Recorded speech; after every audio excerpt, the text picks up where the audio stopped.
Okay, get ready for this one because today's deep dive is, well, it's a wild ride. Hmm. We're talking about a guy who went from a really, really rough childhood, and I mean rough, to becoming like this successful entrepreneur. But he's also like a leadership coach now, which is, kind of interesting given where he came from. It's not your typical, rags to riches kind of thing.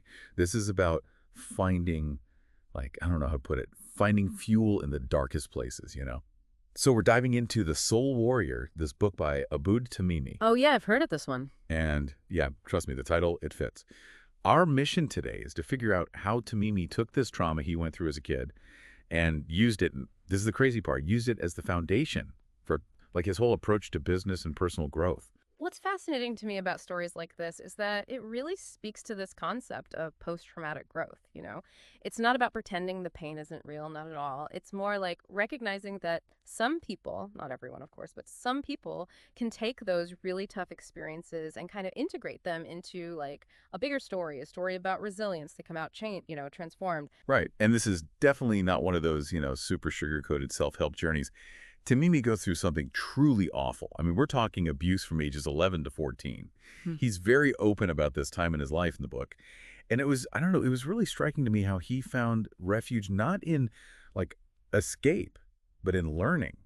His dad's business became his escape, his classroom. He was learning all about like the workplace, the ins and outs. And then on top of that, he's spending hours at the British Council, becoming fluent in English. At first glance, you might not see how that all connects, but those coping mechanisms he was developing were actually super important. It's like those experiences, as awful as they were, they kind of gave him an early education. Like he's learning about business and cross-cultural communication without even realizing it. And those are skills that really came in handy later on. It's like he was subconsciously downloading skills for a future he couldn't even imagine. And here's where things get really interesting. He calls the abuse he survived, get this, an unexpected gift. Wow. Now, I know that might sound crazy, right? But what he's doing is he's framing it as a catalyst for growth. Yeah. He's not ignoring the trauma, not at all. But he's also not letting it define him. He's choosing how it fits into his story. And that's the key thing to understand here, right? This is his truth, his way of tucking back control. But it's super important to remember that this isn't, a one-size-fits-all approach to healing. It's not about minimizing the impact of abuse at all. It's more about recognizing that healing is deeply personal and it can look really different for everyone. And here's the thing. His story doesn't end there. Just when you think things can't get any crazier, bam, midlife crisis hits. We're talking leaving a successful banking career in the U.S. to run the family furniture business back in Qatar. And this wasn't some easy transition. He's dealing with economic hardship. His mom's health is declining. It's like he's being tested again. But this time, it's not just about survival. It's about something bigger. It's about searching for meaning. Exactly. And that search leads him right to his faith. He starts studying the Quran, especially the opening chapter, Al-Fatiha. He's looking for answers, a sense of peace. And this is where things get really interesting. Yeah, this really sounds like that, classic search for meaning that you hear psychologists talk about. It's like that point in life when everything you thought you knew, it just doesn't fit anymore. Yeah. And it makes you question everything. Like, what's the point of it all? What really matters? A lot of us go through something like that, I think. Totally. Yeah. And for Tamimi, that's where Al-Fatiha comes in. He talks about how he found comfort in the verses, but it's more than that. It's like he's saying he found a kind of roadmap for action. Like faith without action is just, I don't know, an empty thought. Right. It's got to be more than just words. Exactly. It's the doing that matters. And get this, he takes it even further, right? He says that reciting Al-Fatiha is like having this conversation with God. It's a two-way street, not just like asking for things. That's really interesting. I know. It's about seeking guidance, understanding. Yeah. And then he connects this whole idea of a dialogue to leadership. He talks about how a lot of the prophets, were shepherds. What do you think about that? I see where he's going with this. Ah. It's like this really beautiful analogy, taking care of sheep, leading people. Same idea. A good shepherd, they need patience, compassion. They need to understand their flock, especially because, let's face it, no two sheep are exactly alike, right? Why And does it's the same with leading people. it makes you wonder if more CEOs spent time herding sheep, maybe the world would be a better place. Maybe. But seriously, this whole thing about shepherds, it leads directly into what Tamimi calls soulpreneurship. Right. So he's got these 4 pillars, right? Faith, heart, health, and mind. And he believes that those are like the foundation of everything. Like for personal growth and for business. Exactly. But he keeps coming back to the power of the heart. Compassion. Yeah.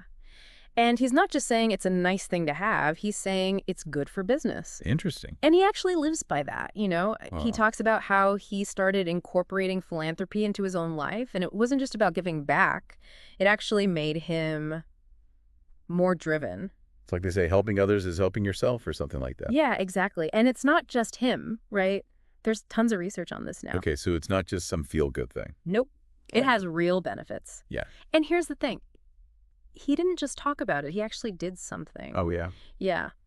At his company, Three Mushrooms Telecom, he came up with this really unique system for evaluating employees. How's that work? So instead of just focusing on like profits and all that, he actually encouraged his team to come up with their own personal growth goals. Hold on. So instead of like hitting sales targets, they're saying, I want to learn to play the guitar. Exactly. Or, I'm finally going to write that novel. Why? And his thinking was, if you support your employees in their personal lives, it'll have a ripple effect. They'll be happier, more engaged. I guess it changes how they see their job, too. Right. It's not just a job anymore. It's part of something bigger. And you know what? It worked. Employee loyalty went up. They had all these new ideas. And yeah, even profits went up. That's amazing. It Yeah. really challenges that whole idea of, cutthroat business.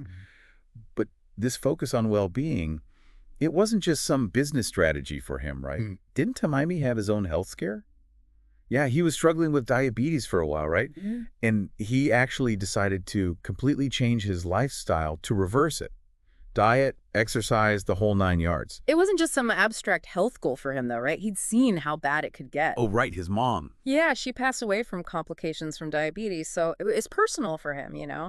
It wasn't just about reading about it in a textbook. That's got to be a huge motivator. He saw what could happen if he didn't take it seriously and decided to make a change. Exactly, and it really speaks to this whole idea of taking control of your own life. It's like he learned that from his business, but then applied it to his health, too. And that's kind of the message he's giving his employees too, isn't it? Right.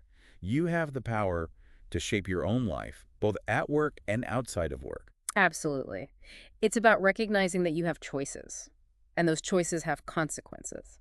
And speaking of choices, it's interesting how he talks about his own struggles with learning. He's all about lifelong learning, right? But he actually had a hard time with reading. Yeah, he said he couldn't concentrate on traditional books, which I think a lot of people can relate to. Totally. But what did he do? He found a way around it. Audiobooks. It's like, why struggle with something if you don't have to? Exactly. It's about playing to your strengths, finding what works for you. And he didn't stop there. Remember how we talked about that gap in his education? Well, he decided to go back to school. Wait, really? After all that, he still went back? Yeah, he went to the Cyprus International Institute of Management. Can you imagine? He could easily just been like, I'm good. I've done enough. But he was always pushing himself to learn and grow. That's incredible. It really shows you that learning never stops, no matter how successful you become. And he wasn't just learning for the sake of it either. He was learning about stuff that was directly relevant to his business, like digital marketing, social media, all that stuff that's constantly changing. He knew he had to adapt to stay ahead of the game. It's like he's saying, if you're not moving forward, you're falling behind. Exactly. And you know what? He wants everyone to have that same mindset. He doesn't just want to tell his story. He wants to help people write their own. Yeah, he ends the book with all those exercises, right? For self-reflection and goal setting. It's really cool, actually. He walks you through how to figure out what you're passionate about, your strengths, your weaknesses.